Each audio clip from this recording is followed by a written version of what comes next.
안녕하세요. 동네 수의사입니다. 오늘은 펫보험에 대한 기사가 있어서 한번 읽어드리려고 합니다. 4,000마리 중에 1마리만 가입했고 주인님 펫보험 왜 안 드시게, 이게 제목이고요. 펫보험은 팔수록 손해, 동물병원 치료비, 보험사도 두렵다. 국내 보험업계에서 사실상 자취를 감췄던 반려동물 보험은 2018년에 부활했다. 10년 만이었다. 문재인 정부 출범 이후 반려동물과 관련된 다양한 정책 지원을 약속한 게 기폭제가 돼 보험사들이 상품 판매를 재개한 것이다. 하지만 펫보험은 여전히 소비자들의 관심 받기다. 게다가 손해율이 지속적으로 오르고 있어 또다시 조용히 사라질 수 있다는 우려가 나온다. 2일 보험업계에 따르면 현재 빅3를 포함해 총 10개 손해보험사가 펫보험을 판매 중이다. 지난해 펫보험 신계약 건수는 2만 2천여 건으로 2년 전과 비교해 10배가량 급증했다. 같은 기간 원수 보험료도 112억 5천만 원으로 9억 8천만 원에 그쳤던 2년 전보다 10배 이상 늘었다. 올 들어서도 지난 5월 기준 신계약 건수가 7천 건을 넘어섰다. 하지만 국내 반려동물 시장이 1,000만 마리 이상으로 추산되는 점을 고려할 때 펫보험 가입률은 전체 0.25%대에 머문다. 4,000마리 중 1마리꼴로 겨우 보험에 가입했다는 의미다. 국내 손해보험사들은 2007년 말 처음으로 펫보험을 출시했지만 받은 보험료보다 지급한 보험료 비율인 손해율이 나빠지면서 대부분 판매를 중단했다. 2014년 동물등록제가 의무화되자 상품이 재출시되기 시작했으나 17년의 경우 삼성화재 등 3개사만 겨우 제품을 파는 정도였다. 총 보유 계약건도 3,000건이 안됐다. 펫보험 시장 규모가 1조 원에 육박하는, 더군다나 미국이나 2조 원대인 영국과 비교하기에 민망한 수준이었다. 2018년 정부의 지원 속에 펫보험 상품이 다시 쏟아지자 국내에서도 펫보험이 활성화될 수 있을 거란 기대감이 컸다. 하지만 보험사들은 손해율이 높아 판매에 소극적이다.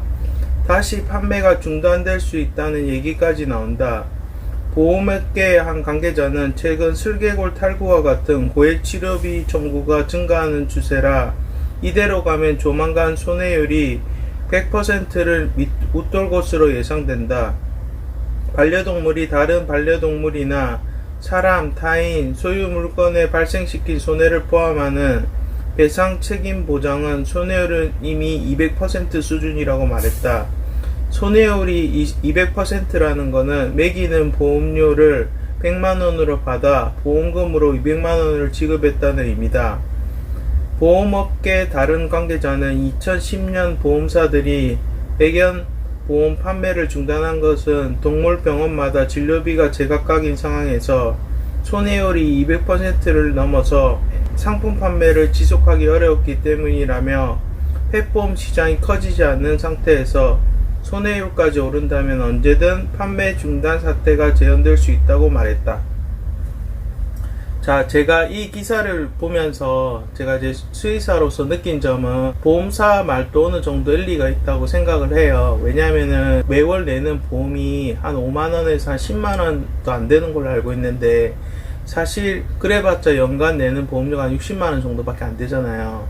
근데 슬개골 탈구 수술을 하게 되면 보통 한 1, 200 정도 비용이 나오니까 1년 내내 보험료를 내도 수술 한 번만 해버리면 2배 이상 이제 보험금을 청구할 수 있으니까 만약에 슬개골 탈구가 목적이라면 소비자 입장에서는 보험을 가입하는 것도 나쁘지 않고, 보험사마다 좀 다르긴 하지만 뭐 페퍼민트 보험 같은 경우는 가입하기 그러니까 가입 유지를 한 1년 정도 한 후에 보험금 청구가 가능한 걸로 알고 있어요.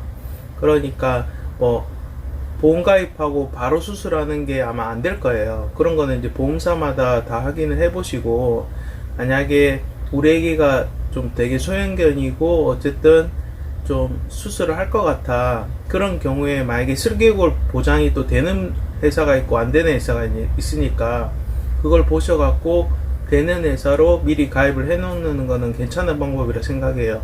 지금 기사에서 손해율이 높다는 거는 반대로 얘기하면 소비자 입장에서는 수술을 했을 경우에는 가입을 하는 게 이익이 될 수도 있겠죠. 근데 문제가 뭐냐면 이 보험사에서도 보장을 안 해주는 게 너무 많아요. 예를 들어서 예방접종이나 사상충 예방이나 뭐 건강검진이나 뭐 그냥 그런 거 있잖아요. 치 스케일링이나 이런 거. 그게 어떻게 보면 병원에 와서 제일 소소하게 많이 쓰는 금액인데 그건 아마 안 될 거예요. 그것까지 해주면은 뭐 손해율이 더 늘어나겠죠.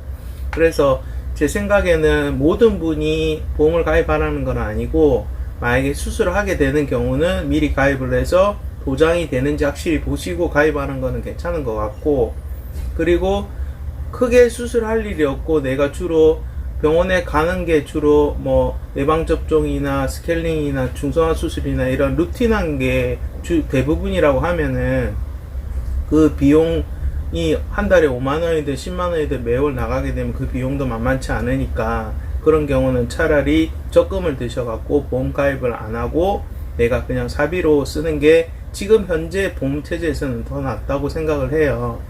그래서 어쨌든 이런 게 잘 모색이 돼서 확실한 보장 보험이 되는 보험이 나오게 되면 참 좋겠는데, 아마 그렇게 되면 지금 손해율을 감안했을 때 보험료가 더 비쌀 거 아니에요. 뭐 한 달에 한 20만원씩 내야지 제대로 모든 게 보장이 되고 그런 보험이 나올 수도 있을 것 같긴 한데, 어쨌든 지금 현재 입장에서는 또 보험사에서는 보호자한테 너무 많은 보험비를 청구하기가 어렵고, 그리고 수술 같은 거 해버리면 손해가 발생하고, 또 이제 그거는 보험사 입장이고, 또 소비자 입장에서는 내가 무조건 가입을 하게 되면 큰 수술을 할 일이 없거나 크게 다치지 않으면은 돈 5만원 맨날 냈다가 결국 내가 쓸 경우가 별로 없이 그냥 내가 그냥 깔아주는 역할만 하니까 그런 경우는 가입을 안 하시는 게 나을 것 같아요. 그래서 어떻든 이런 기사를 보면서 제 의견을 한번 말씀드렸으니까 이거에 대해서도 여러분의 의견이나 이런 거 댓글로 많이 남겨주시기 바랍니다. 또 오늘 하루 행복하시고 다음에 좋은 영상으로 뵐게요. 안녕히 계세요.